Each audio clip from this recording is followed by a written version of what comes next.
This is WWP Weekly Wrestling Podcast.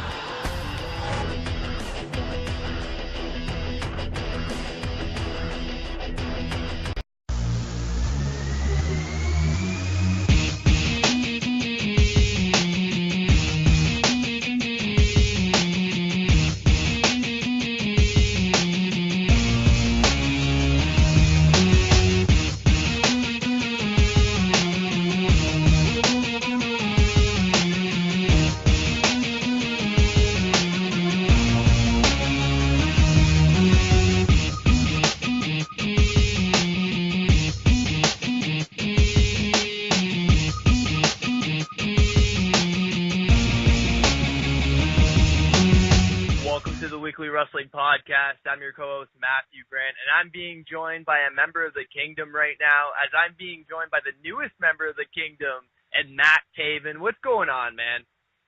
How we doing? How we doing today?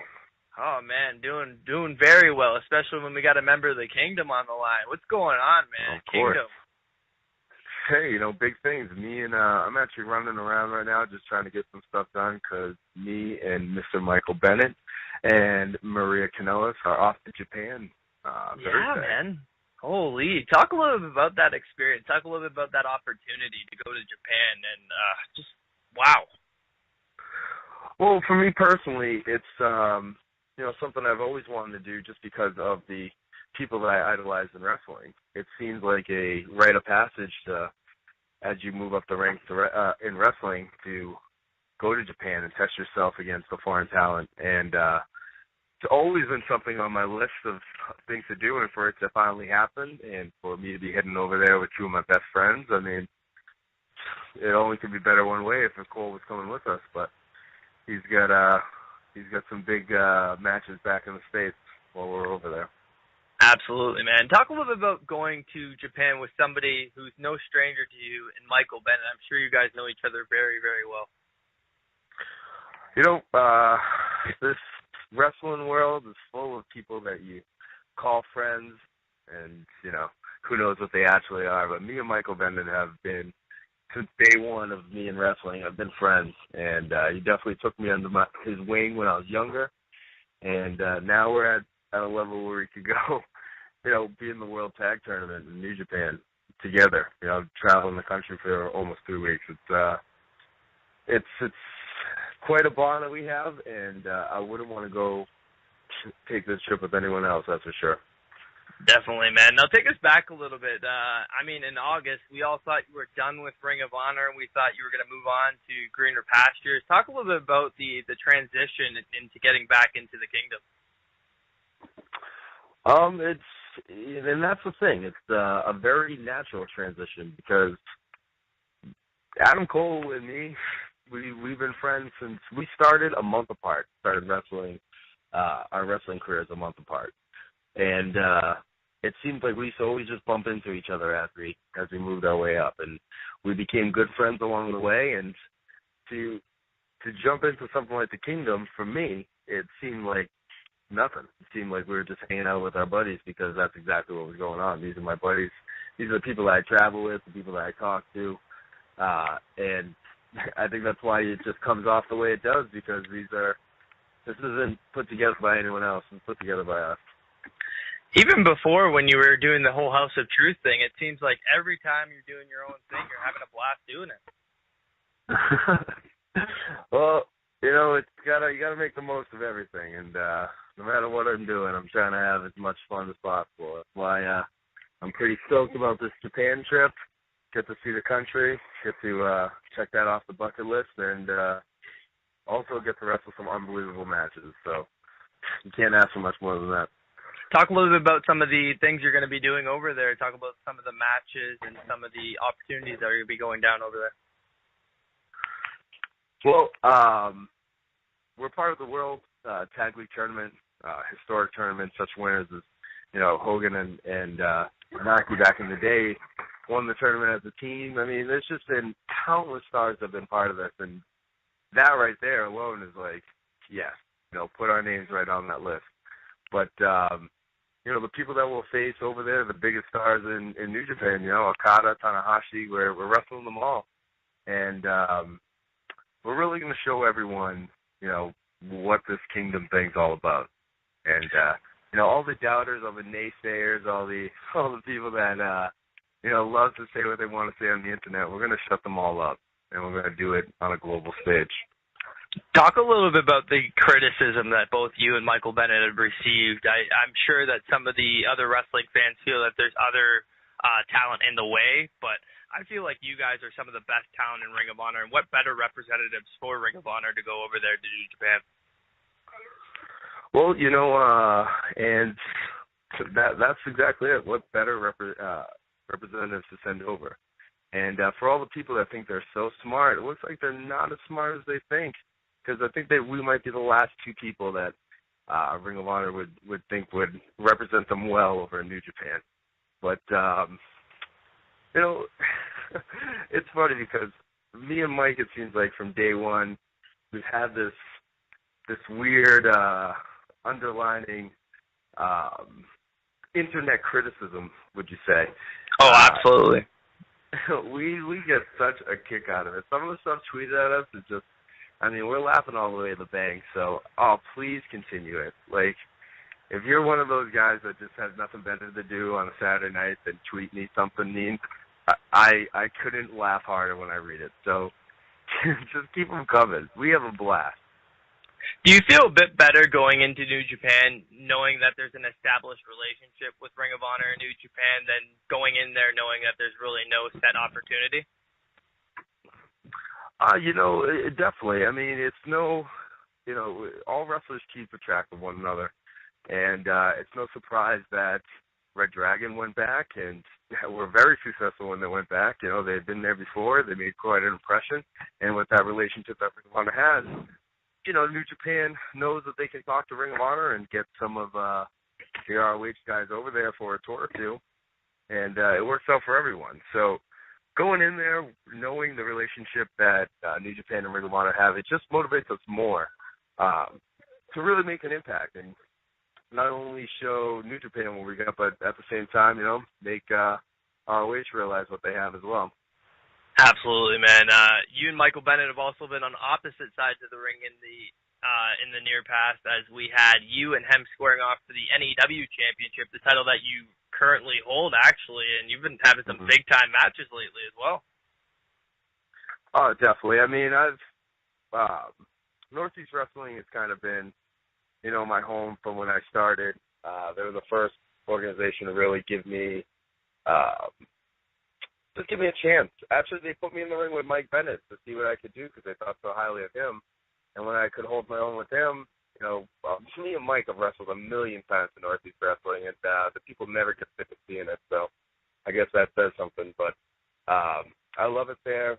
I've been able to wrestle some big names recently, just AJ Styles and Evan Bourne, or Matt Sydal, whatever you'd like to call them. We just had a triple threat recently at one of their shows.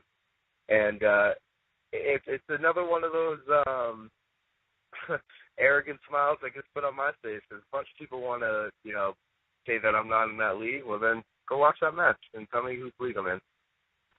Exactly, man. Exactly. I'm totally going to take a different direction with this because I just happened to watch this match today. I got to ask about it. Where in the hell did the idea for the shots thing come with the match with Adam Cole? It wasn't that was not talked about at all. I just said that when I went out there. We had that opening promo against one another, and Milwaukee's one of my favorite cities to go to. And I just kind of said how I feel about the city. They got that awesome section of 3rd Street with like all these just really chill, awesome, cool-looking bars. And I told the people that if I take home the gold, we're all heading there for shots, and they loved it like I thought the Milwaukee crowd would. It was really awesome to see. Another place you're a prominent name in is Chaotic Wrestling. Talk a little bit about Chaotic Wrestling and the stuff you've been doing there. I know you've been teaming a little bit with Brian Fury as well lately.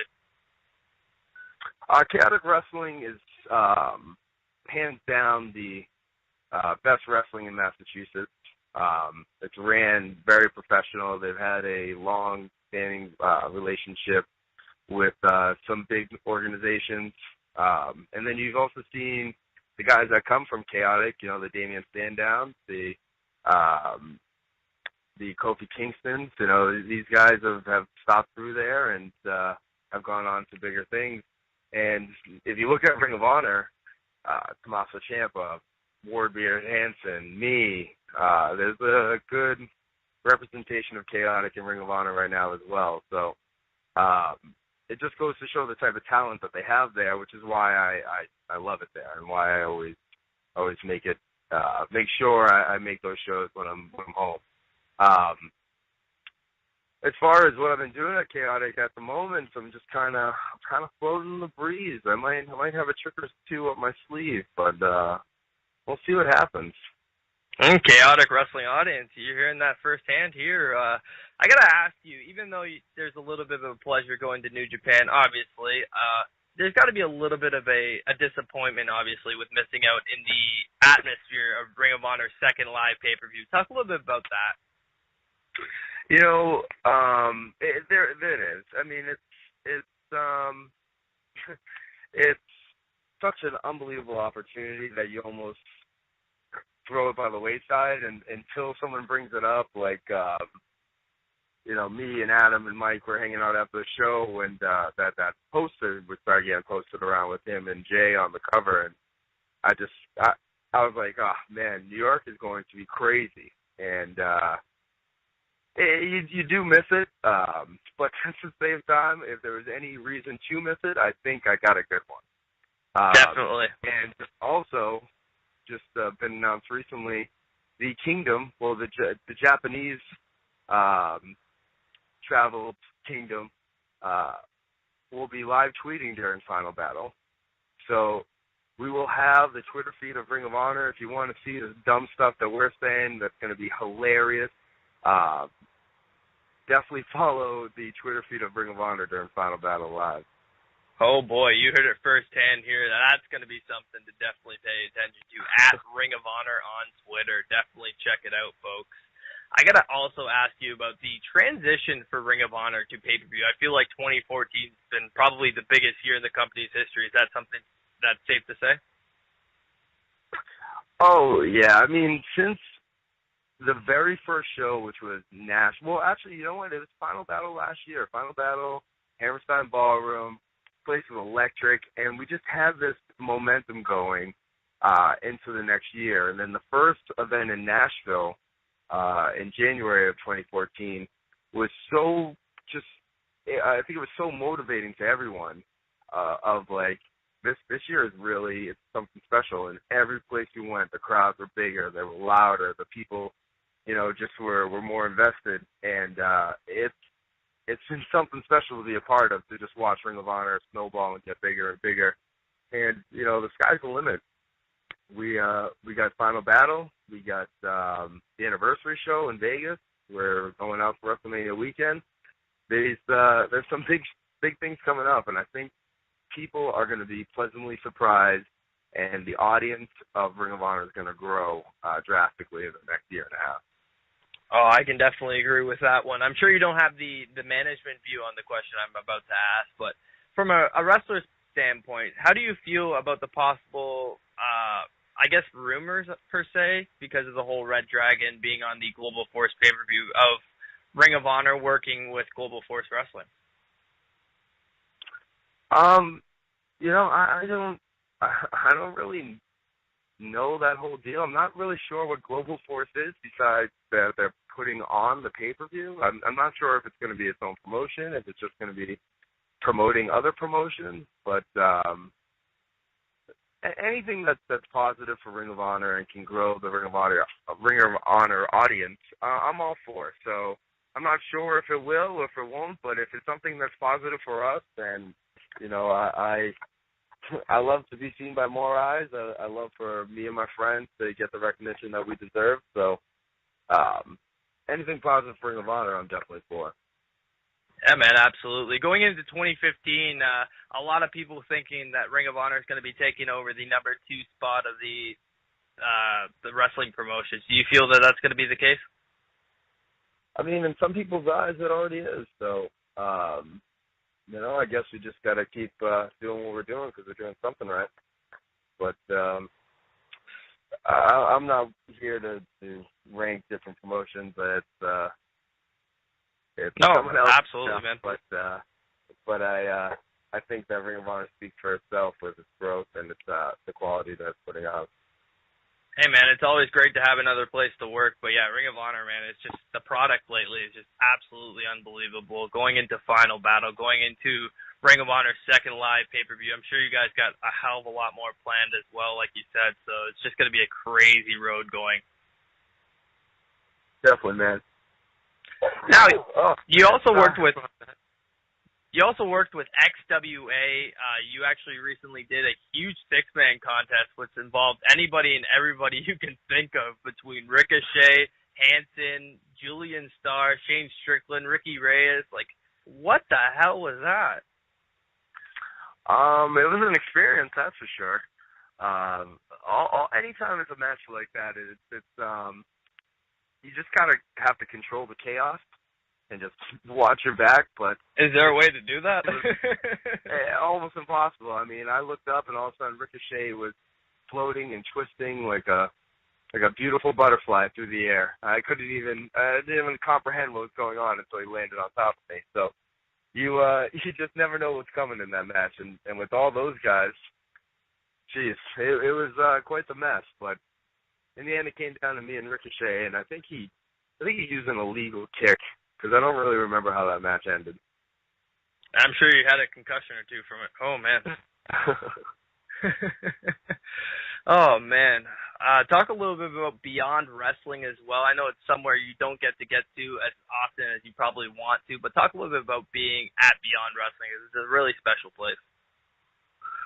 Yeah, it's definitely a cool environment. I mean, Fed Music Hall in Providence. Providence as a city in general was definitely underutilized, and it's cool that Beyond Wrestling made it its home. And now you have XWA kind of nearby, so it's been a real resurgence in the Rhode Island area of New England wrestling. But Beyond, brings in those internet darlings and puts them on display, and those guys, they're looked at at such high praise for a reason, and they put on a great show, and the crowd comes ready for a wrestling match, a wrestling show, I should say, which is a fantastic thing. I never understand when crowds kind of sit there and it's like no one forced you to come to wrestling. Like, you go do something else if you don't want to see wrestling. I hate that. Hate it. And that's what the Beyond crowd comes ready to do. They come ready to have fun, and Drew does a great job at making Beyond as fun as possible. I'm sure you don't really run into it now working with Ring of Honor, but earlier on in your career, do you feel like you ran into that quite a bit? What, crowds with pat on their hands? Yeah.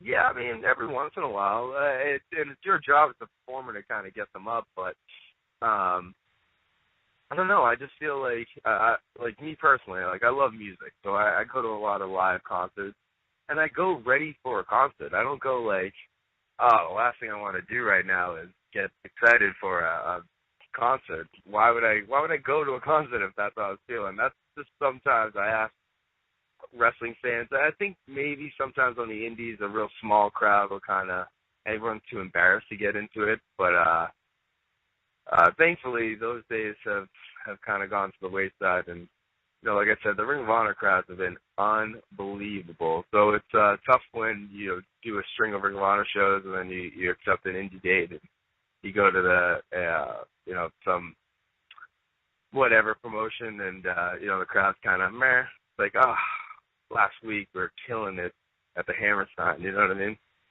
Yeah, absolutely, man. Do you feel like running into those Japanese wrestling crowds that you're going to be running into, you're going to be feeling a little bit of that, over the next little while? I'm sorry, say that again? I couldn't really hear. Going into the Japanese wrestling crowds that you're going to be going into over the next little while, do you feel like you're going to be feeling that? Oh, yeah. I mean, this is going to be quite an experience. The crowd's going to be on. The first night we're in Corrigan Hall, it's like, oh, man, you want to really talk about getting this kicked off with a bang, that's how you do it. But,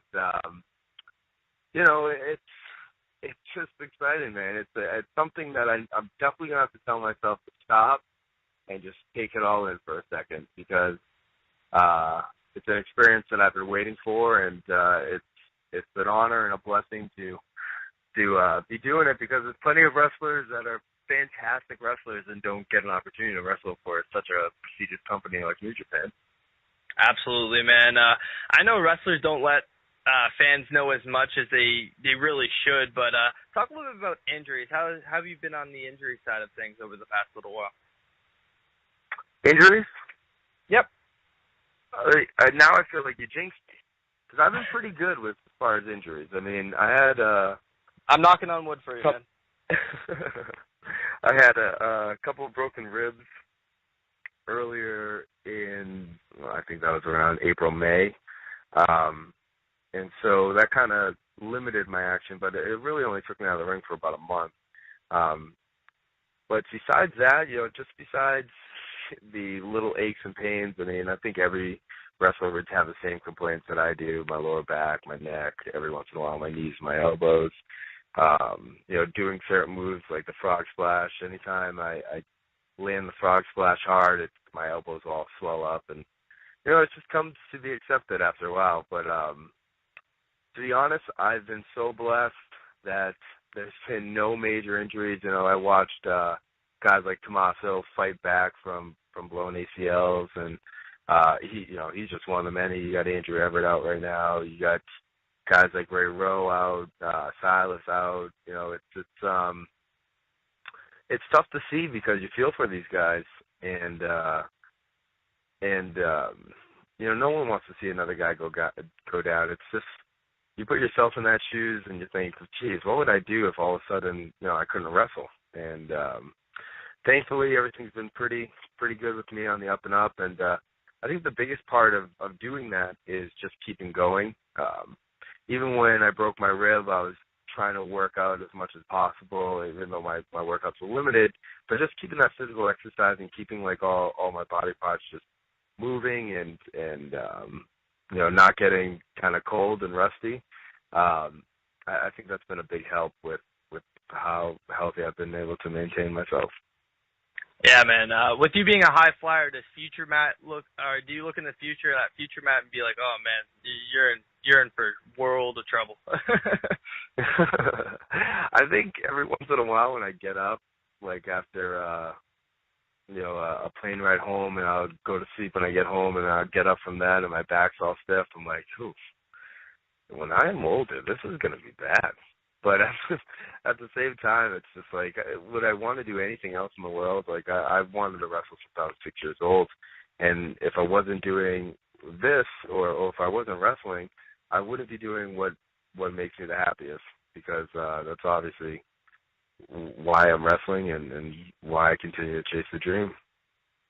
Now, with you becoming the Ring of Honor television champion, with you going to New Japan over the next little while, what's the next short-term goals you have, and what's the next long-term goals you have as well? Short-term goals, those tag titles, me and Michael Bennett have our eyes on those. We're going to put all the gold in the Kingdom. Adam Cole, he's going to take the gold home at Final Battle. In the Kingdom, we're going to come back from Japan, and we're going to take those tag titles, and everything's going to be just the way it's supposed to be. But as far as long-term goals, I wouldn't mind calling the Ring of Honor heavyweight title my own as well. So we'll see. Yeah, we've seen you tease with it in the past, so hopefully we can see you get a nice opportunity at it and maybe strike gold. Hey, I've shocked people once before. I think I can do it again. Yeah, actually, let's talk a little bit about that. You winning the television championship, that actually really did come out of nowhere. Talk a little bit about that and just the storyline progression of that from there.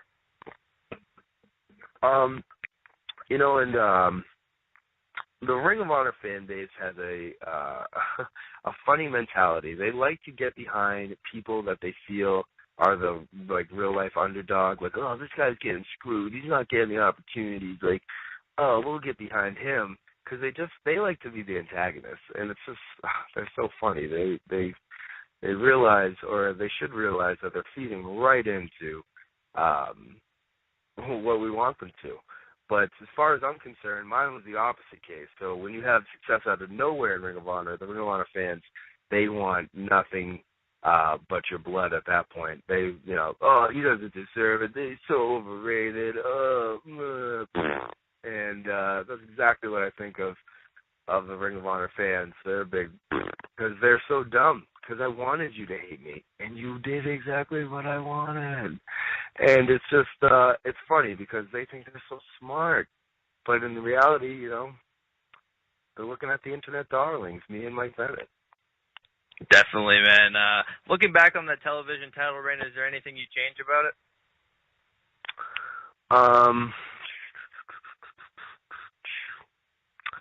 I would have enjoyed it more.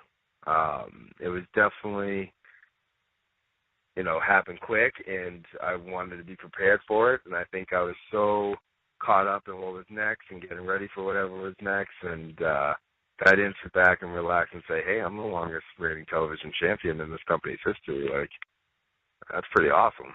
I almost watched some of the DVDs from those events at that time, and I almost watch it as like a fan because I was so caught up in that moment I don't really remember how it went down. Now, like, I went to the next game after that one, you know what I mean? I wrestled one match and then wiped that right off the slate, and now I'm on to the next one. And so I watch them back, and I'm like, oh, this was a lot of fun. So I think I should have slowed down and maybe took it in a little more. Is there any matches you didn't enjoy particularly as well? That I didn't enjoy? Yeah.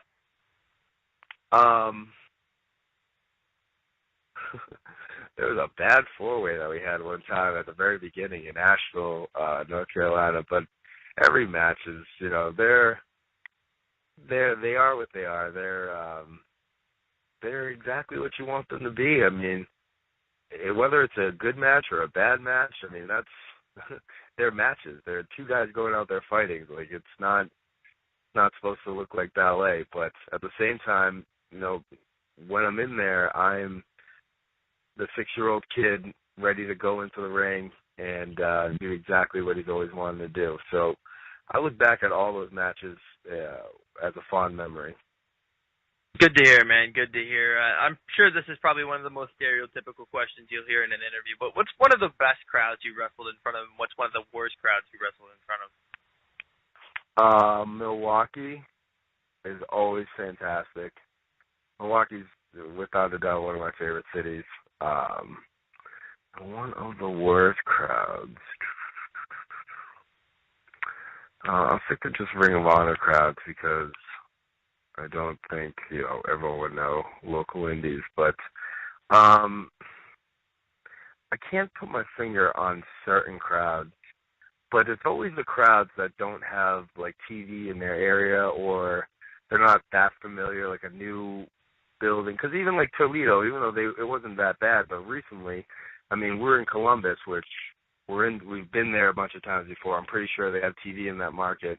And then we went up to Toledo, and it just seemed like they didn't know the product as well. And they were trying to get into it, but coming off such a hot night like Columbus, then you go to a place that's not as rabid, it makes them seem much worse than they actually are. Like, I'm sure they were fine, but Columbus was so great that you go the next night and it's kind of like, I wish it was switched. Like, I wish we ended on that crazy crowd. But that's our job to make them rabid. But it's those crowds are the best, are the ones that are most familiar, and those crowds that are not as good are the ones that aren't as familiar. But again, that's our job to make them know who we are, so the next time we come around, they compare to a Milwaukee or a Columbus. Yeah, man, absolutely. Now with you pairing up with Michael Bennett, do you have any singles or tag team, quote-unquote, dream opponents that you have set on deck? Oh, we want the Bucks. Oh, we want the Young Bucks, without a doubt. We want all the Bullet Club. We're going to face some of the Bullet Club in New Japan. We're facing Carl and Gallows and their other team. Well, like 3 teams, and I think we're facing all of them. We we want the Young Bucks when we get back as well. We want to take on all the Bullet Club. And that's, I guess, let's see, we wrestle Dragon. Forever Hooligans, Time Splitters. We want to show everyone that, thinks that me and Mike Bennett can't wrestle at that level. We want to show it, or I don't know, keep up with those guys. We want to show that we can not only keep up with those guys, but we can run circles around them at the same time. And the thing is, we just it looks so easy to us that people think we're not putting in the effort, but we'll show them. Man, I wouldn't bet against that at all. And any singles dream opponents, man? Singles. I wrestled AJ in a triple threat, and so I'd like to wrestle AJ one-on-one. I think me and Styles will have a good match. I also haven't wrestled Roderick Strong in a long time, since Toronto, actually. I think you guys might have been there. Yep. But I would love to wrestle Roderick Strong now, because I think he's one of the best in-ring guys as well. So, I want to test myself against the best. Not only that, I think you two are in very, very different points in your careers right now as well.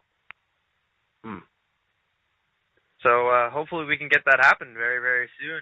With that said, man, if there's anything else you want to throw out there, if there's any other dream opponents you want to throw out there, feel free. But if there's anything you want to throw out there, whether it be plugs, whether it be merch, anything, man, upcoming dates as well, feel free to do it. I just want to say thanks for the time, and hope the New Japan experience goes very, very well, dude. I appreciate that very, very much. Just thank you for having me back on. Hey, man, sorry it took so long to work out. No, it's both of us, we were trying to get this done for a while. It was always one thing or another, but no worries. We made it happen now, so it's all good. But, absolutely.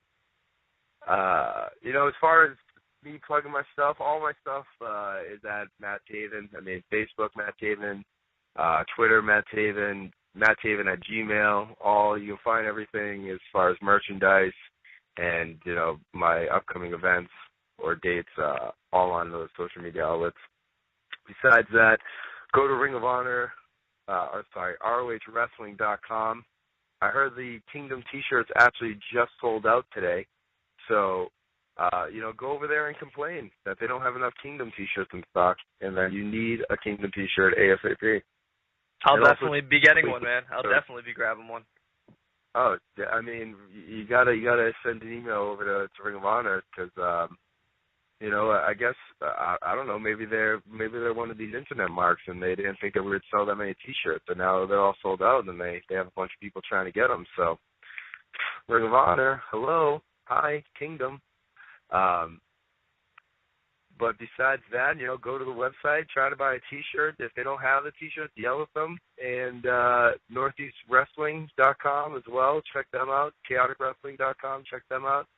And that's about all I got. All right, man. Definitely, man. Definitely.